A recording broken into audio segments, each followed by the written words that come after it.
บ่ฮู้หยังกูไปในเพจในหมอก็คือกันคนสิปะลูกให้ตายซื่อจังหน่อยคนพอแต่ถูเล่านี่เนาะของเรา โดย เอาขออนุญาตถามเรื่องส่วนตัวน้อยหนึ่งเด้ออ้ายเด้อแม่นหรือว่าจะตีเมียนะ บ่เคยตีตะกี้แต่ก่อนเคยตีอะไร แต่ว่าเพิ่นแต่กี้น่ะมีเนาะ ดีเนาะ ตะกี้บ่ตะกี้ดอก อ๋อ แต่อดีตเฮา แต่ก็เมื่อนี่ย่าแล้วเนาะ โดยแต่อดีตแต่ยังเอาแตะบิดนาว่าซั่นน่ะ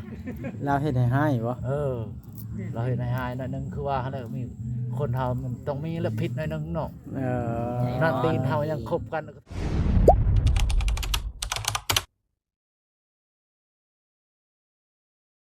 โอ้ยพี่น้องไปเปิดคลิปเปิดภาพกัน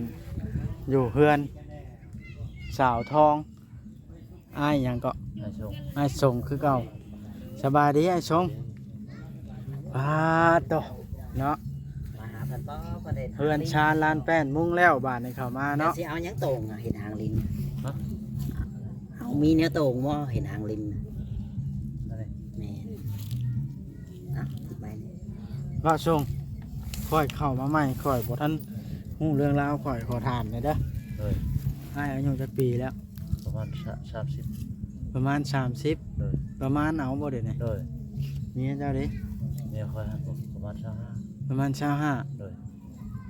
เอากันได้จักปีแล้วกับเมีย ประมาณ15ปีนี่แหละ ประมาณ15 ปี เลย ลูกคือยังน้อยเลยจ้ะ ลูกค่อย8ปีผู้ใด ลูกอะไร ผู้หนึงนั่นแหละ ผู้กบอันนี้ ผู้หนึง8ปีผู้ใด อืม แต่ผู้นี้ได้3ปีเลยดิผู้น้อยอะ 3 ปีผู้น้อยฮะเนาะ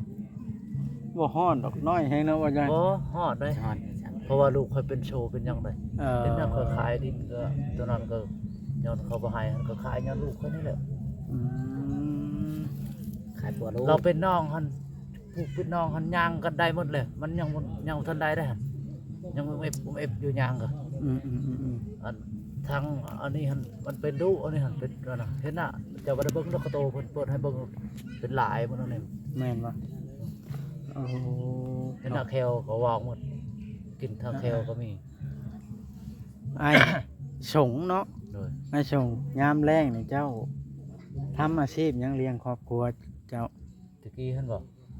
ปัจจุบันและคู่มือนี่แหละ เจ้าบ้านเขามือนี่บางเทื่อก็ยามแรงตุยามแรงก็ค่อยเฮ็ดไปท่า เผาท่าน โดยอยู่นา เนาะนาเจ้าก็มีบ่ นาช่องให้ยังวะ ช่องให้ เอ่อเผาท่านน่ะเอาหยังตัดนะ นี่แหละนี่ ผ้า โดยแบบไปตัดน้อย มันก็บ่เต็มจักเทื่อเลยเต่าเนาะ อ้าวเตาบริใหญ่ปานใดเลยเตาหักบริใหญ่หักคอยเฮ็ดบางเทื่อก็ช่องเตาขวานนั่นเด้ขวานเฮาตะกี้หั่นเด้ อืม ขวานเขาดอกขวานพะปูหั่น มันบ่ปู คันบ่เชื่อก็เอาไปเบิ่งติ บ่แม่นบ่เสือเนาะ คอยเฮ็ดอีหลีเด้ช่องเตาคอยตังแม่นหั่น อืม เดี๋ยวนี้ก็มันยังอยู่เทอเลออยู่เตา เอ่อ คอยเฮ็ดแบบว่าเฮ็ดเดี๋ยวนี้คอยยาหั่นคอยยาย้อนยังยาย้อนบ่มีรถ อืม คอยตะกี้หันคอยไปเอาขายไปขายทานในพุ่นเนาะวันนี้แหละติดรถหัวติดรถนาบ้าวเนาะบัดวันนี้เขาให้พระปูเอาเงินก้อนให้เขาหันพระปูคอยผัดว่าอ๋อวันนี้นาบ้าวไปจอดติดรถแล้ว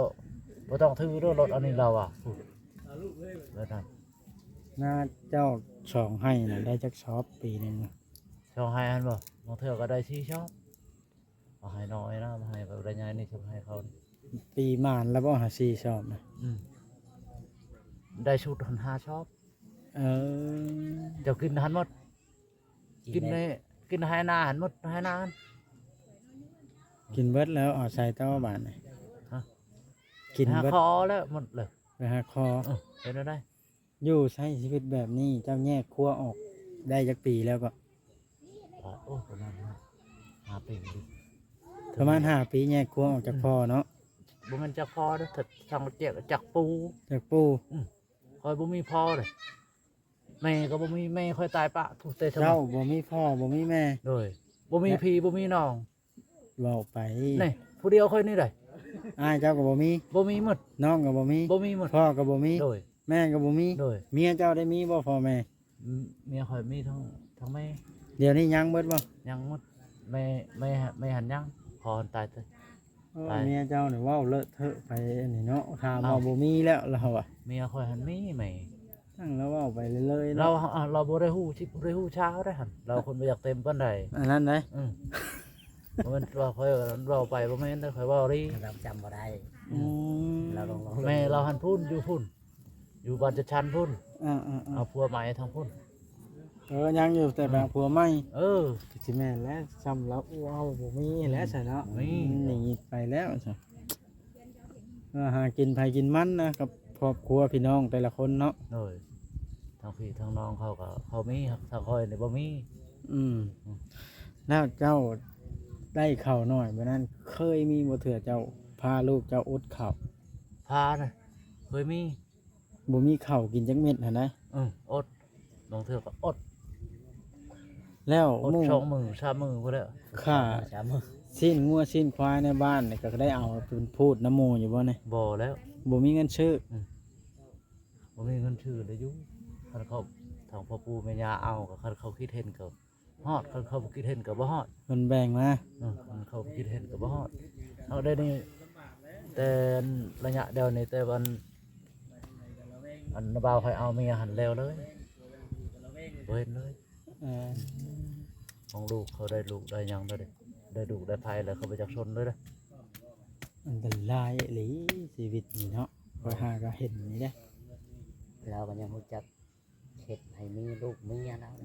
เนาะไอ้ส่งเนาะ ตะกี้หันแม่คอยตายปะคอยนี่แต่มันสิตายปะหยังตายปะย้อนกรรมคอยนี่แหละเรากินผิดกรรมนั่นน่ะ ฟิกกัน ผิดกรรมเรากินยังเรากินปลากัง กินพิษนะเนาะ ได้ยินเขาเว้าดอกได้ยินแม่ยาคอยในชักปืนให้ฟัง อืม ตะกี้เขาหามเอาได้พูดได้ไปทิ้งแม่เขาพุ่นเวลาเข้ากลางบ้านพูดได้ทางอันกุกมะขามนี่นะกุกมะม่วงครับกับปะนั่น เลย เขาเว้าให้พัง แต่ว่าดินดอนตอนหญ้านี่เป็นของเจ้าเบิดเนาะ อันนี้หันบ่ อ่า เขาไม่ได้มอบแล้วครับเขาให้อยุ่ ก็คันว่าเป็นของพ่อแล้วแม่นละของเจ้า เงินของพ่อได้ของพ่อปู่ได้ ของพ่อปู่ บ่เป็นกองละ เงินได้ของพ่อได้ เมียนี่ต้องเว้าไปที่เนาะ เออ เมียเว้าว่าของผัว บ่ ตั้งเว้าไป ของ ถึง พ่อปู่ถ้าแม่จอยเขาก็บอกอยู่เด้ ของพ่อปู่แล้ว ทั้งเราบ่ได้จ้างอย่างเมียแล้วเนาะถามเราก็ออกไปเรื่อยๆเนาะ เราหันบอกไปเรื่อยๆเราคนอยากเต็มบันไดเราไม่ได้หูชิบหูชาวเนี่ย เราเป็นคนที่ เอ เว่า อ ไปเรื่อยๆอะ อืม เราบูประชาลาวบันได จำกับน้องลอยนั่นแหละเว่าไปเรื่อย เออสร้างเป็นอะไรชีวิตกับไปตายตนเนาะแบบเข้านี่ก็ยังหลายบ่คนมาช่วยเหลือเข้ามาเข้า เขา สาร มันบอกเขาชานั่นบอกเขาชานั่นนั่งประมาณกูน้อยนั่นแหละ เบิดหันสิเอาอยู่ใช้ต่อบ้านน่ะ น่ะชื่อตอนนั้นก็ยังน้อยเดียว ๆ เงิน สมมุติเบิดหันสิไปขอบ่บ้านน่ะ ไปคอแล้วคันบ่มีเนี่ยเป็น เอ อะไร เอาหยังให้ลูกน้อยกินนะก่อนข้าวแต่ละมื้อ กินคือพอกินอะไรมันกินหน่อยมันก็กินทำไมคือกัน พ่อกินหน่อไม้มันกินหน่อไม้ บางเทื่อ พ่อได้กระปูมาก็กินกระปู โดย พ่อได้ปลามากินปลา โดย เออ กินไปแบบ แม้ว่ากินเผ็ดได้น้ำนะเนาะ เดี๋ยวกินมันกินหมดเผ็ดผัดมันจำมันพกมองพริกก็จำหมดเปรกประมันก็ พ่อ จำ แม่พากินยังกินนะ กินหลดพอกินชมก็มันกินหลด กินยังก็กินนี่ตามส เพราะ ภา ว่า พตา เพราะว่ามันบ่มีเลยเด้เว่าเรื่องอาหารการกินนี่คันมีอาหารแต่แท้ก็มันกินอาหารหั่นข้าวมันบ่กิน กินบนอาหารจะได้มันกินข้าว ละจ้อยลูกเราเนาะและอัน เป็นไข่แบบนี้มีปลากระป๋องแบบนี้เคยได้อยู่บ่ บ่เคย บ่เคยซื้อมากินจักเทื่อเนาะ เลยบ่เคย อ๋อหมายว่าคันสิชวนกันไปทำการทำงานบัดลูกบัด ลูก บ่มีผู้อยู่นํ บ่มีผู้อยู่นำผัดเมียผัดบ่อยากฮู้บันไดเจ้าปะผัดบ่ได้เด้มันเมียผัดกึกๆบ่ฮู้เวียกงานการหลวงหั่นน่ะจะไปผัดบ่ได้บัดนี้ โดย เราบ่ฮู้เวียกงานการหลวงเบิ่งแต่เราคนเว้าเอาว่ายันลูกเจ็บปวดได้ไข้เราผัดบ่ฮู้หยังกึกๆไปในเพจในหมอก็คือกัน คน สิปะลูกให้ตายชื่อจังหน่อย คนพอตะถูเล่านี่เนาะ โดย เอาขออนุญาตถามเรื่องส่วนตัวน้อยหนึงเด้ออ้ายเด้อ โดย แม่นหรือว่าจะตีเมียนะ บ่เคยตีแต่ก่อนเคยตีอะไร แต่ว่าเพิ่นแต่จี้น่ะมีเนาะ นี่เนาะ ตะกี้บ่เนาะตะกี้เนาะ อ๋อ แต่อดีตเฮา แต่ก็เมื่อนี่ย่าแล้วเนาะ โดยแต่อดีตแต่ยังเอาแตะบิดนาว่าซั่นนะ เราเฮ็ดให้บ่ เออ เราเห็นหายๆหน่อยนึงคือว่าเขาเลยมีคนเฮามันต้องมีและผิดหน่อยนึงเนาะ เออ นั่นตีนเฮายังคบกันก็ทึกอยู่ ได้ก็ย่าไหมคันแบบว่าผ่านมาแล้วเนาะ โดย พอเพิ่นก็มือนี่เฮาก็ฮักแพงแล้วเนาะ หัวมือนี่ก็หักแพงคือเก่าแล้วเฮา อืม เจ้าบ่อดเจ้าที่เป็นครอบเป็นครัวบ่ ยังสิคิดว่าสิเอาอีกอยู่บ่ลูกนี่ เออจนมันชุดพอแล้ว เอาจนชุดลูกเลย เอาแนวมันบ่มีเฮวแนวอัดแนวตันนี่ อ้าวก็กินยาคุมไว้แล้วว่า ข่อยเว้าตามตรงแล้วได้ข่อย เอ้าผู้นี้แม่นอ้ายเจ้าบ่นี่หรือ อั น้ น อง นี้ฮะพี่น้องต่างนอนเนาะพี่น้องต่างบ้านต่างบ้านต่างเฮือนนี่แหละช่างใหญ่นี่ เพื่อนนะครับคนรู้จัก รู้จักกันชื่อ อืมจ้ะ คันมีเวียกมีงานพอได้ใช้อยู่มันปกติก็ โอ้ มีเงินจิตใจ ตอนเขามาเห็นทำอิฐนี่เอาไปช่างก็มุงน่ะเอาผ้าห่ม ได้ ตัว พา ไผแนะนำว่าเจ้าจังจัง แล้วเห็นนี่แล้ว เขามาเห็นและถ่ายชื่อว่า แต่พี่ท่านคอยเอาพานะฮันลมมาแห้งฮันผ่าป่าตาหมดเลยของคอยฮันบ่มีวันอยู่บ่มีวันนอนเลยกลางคืนมาแต่พูดมีแต่คอยเชียนเขาเชียนเอาเขาก่อนนี่พอหมดเลย มันพระเอาเขา เพราะมันยุ่งเขามันไปย้อนเด็กคนอันน่ะ สร้างเป็นเนาะบ่จ้อยเนาะ อันนี้ก็พาเขามาจะคู่หมดเลย แผนการในอนาคตนี่สิเฮ็ดหยังเลี้ยงครอบครัวนี่อ้าย คันไม่เงี้ยหรอกคันไม่เงี้ยหรอกเขาจะพูดแล้วแผนของเขาเขาจะเอาหนาหมดแล้ว อยากได้นา นี่คือจะขายครับ นี่ผู้อยากขายเอาหมูเงินซื้อเนาะ โดยขายติดกันนั่นนะ ทำมีนาก็ของเก่าแล้วบ่มีรถไถไถ แล้วก็จังว่าใครแน่คันมีสำนันเลยก็ นอกสิมีหัวทั้งหมดขุดเอาก็มี บางเทื่อก็คุดเอาหาหัว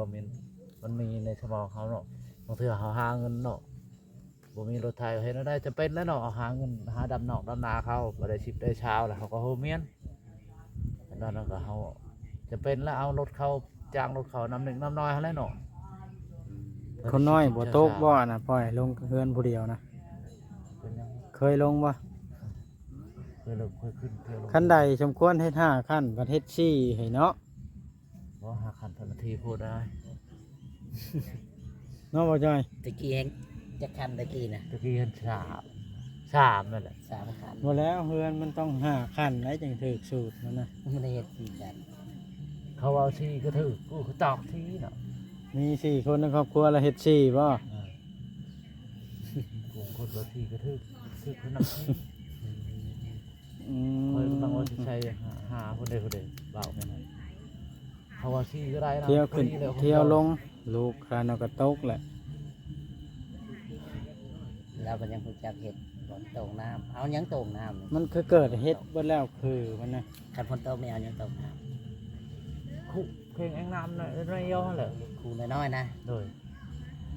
ว่าจะชื่อทางเนาะตอนนั้นก็พรีมันนั้นเมื่อก่อนยากจ้ะจากรถเขาอีกเชนป่ายชมเทือป่ายตัวนี้ปกติวันนี้ก็เกือบเชนพุ่น พื้นหนึ่งบ่ 90 แม่นั่นแล้ว พากระจาดเลยได้ เคยจนตื่นเต้น อ๋อบ่จ้อยมอบเงินให้แล้วรับไปชื่อบ่ โดย แม่น จ้างรถเขาบ่ จากรถเขาอีกได้ จนคำคือจน สังกะสีก็ชื่อมามุงเองเลยบ่ โดย บ่จ้อยบ่มอบเงินให้บ่จ้อยโอ้ก็ได้อยู่แล้วเด้ซะ ให้เรา ได้อยู่ได้เช้าพอได้ไข้กว่าแต่เก่าอยู่เนาะ ขึ้นมุ้งเองเลย ผู้ไปตัวนี้ได้ น้องน้องกันกับ พอเขาน้ำเขาในมุ้งน้ำกันกับเขาน่ะ เออ ช่วยกันนั่นแหละยังไม่พัดบ่มีไผเบิ่งทางตารางก็จะเช็ดได้บัดนี้ อ่า โดนขอให้เขาในอยหนึงนั่นแหละ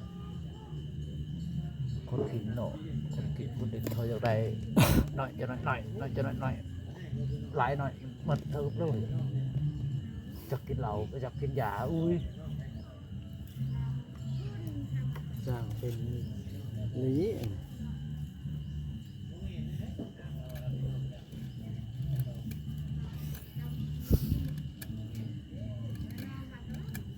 พี่น้องกับบ่มีจักคน บ่มีคน เป็นลูกผู้เดียวเนาะ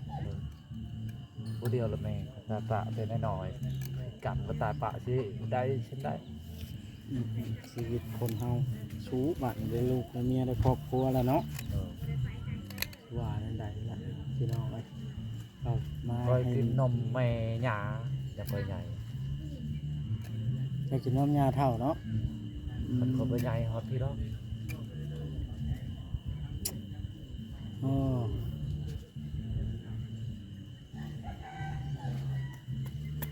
ข้อยก็บ่ได้เคยเข้ามาที่ดอกแล้วได้หาเกิดเฮ็ดละข้างเฮือนเจ้าน่ะอันตัวคือนะเห็นบ่ ดอกมันเรื่อยๆเนี่ย เจ้าบ่มุงเห็นเนาะตอนน่ะ เอ้าบ่มีเนี่ยหมง พอฟื้นมันบ่ได้มุง อันนี้ก็ได้พยางอันนี้ก็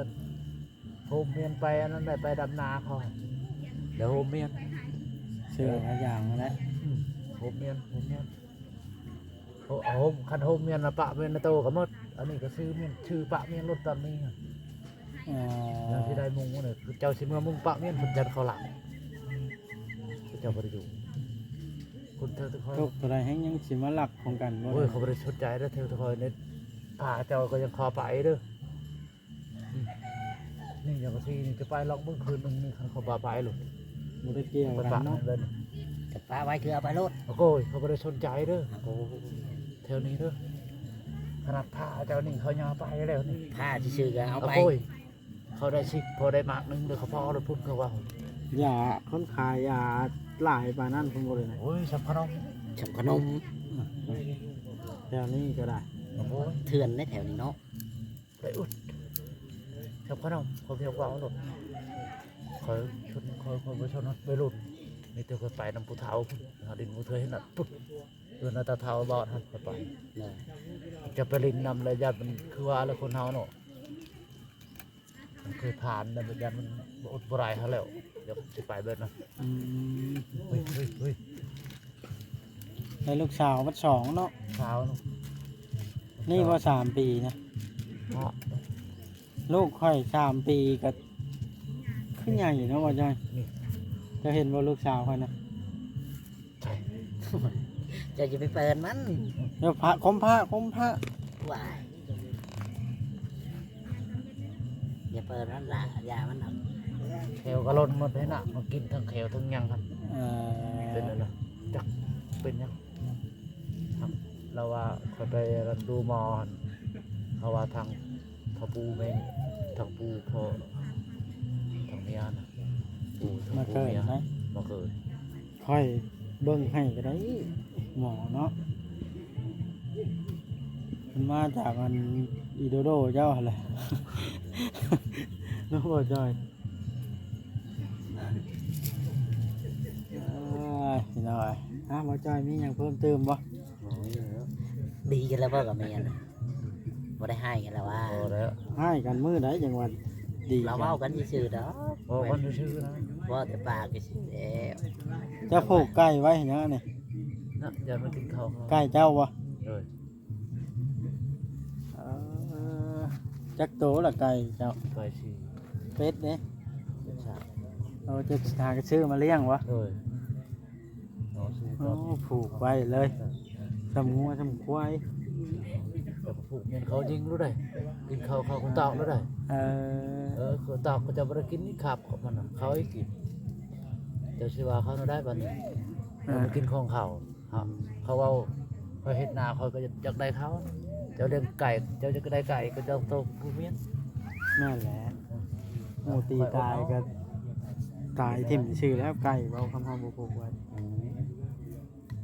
เจ้าไปจับพิษย้อนไก่หันแม่นบ่ แม่น คนเฮาพิษย้อนไก่ตัวเองมันโทษ นะ ตัวเองช่างตัวเองแล้ว พอจ้อยเขาสิได้จบคลิปแล้ว เจ้าคือกันนั่นแหละเตียงนี่คือสิมื้ออื่นนี่แล้วแหล้วเนาะ แล้วมีใหม่บ่ เอาหยังปู่จังว่าแล้ว จะเอาหยังปลูกนี่คันบ่ได้มื้ออื่นก็คันมีไม้ มีใหม่หันบ่ยากดอกมีใหม่ บ่มีแนวปู่บ้านสิแล้วจักเทื่อต้องไปตัดไม้ไผบ้าน เอาไม้ไฟบ้านบ่ มาพาไปแช่ ว่า ไปขอเขาบ่ ตัวขอทางเงินหลังทางแม่ตะกี้ เพิ่นสิให้อยู่บ่ซั่น คนไทยไปประบาท เนาะพี่น้องคลิปนี้ก็สิได้จบคลิปซ้ำนี้แล้วพอจ้อยค่อยก็ได้เนาะอ่ะจังไดก็สู้ๆเด้อ เลย เลยส สู้ บายดี ต่อไป ดี อืม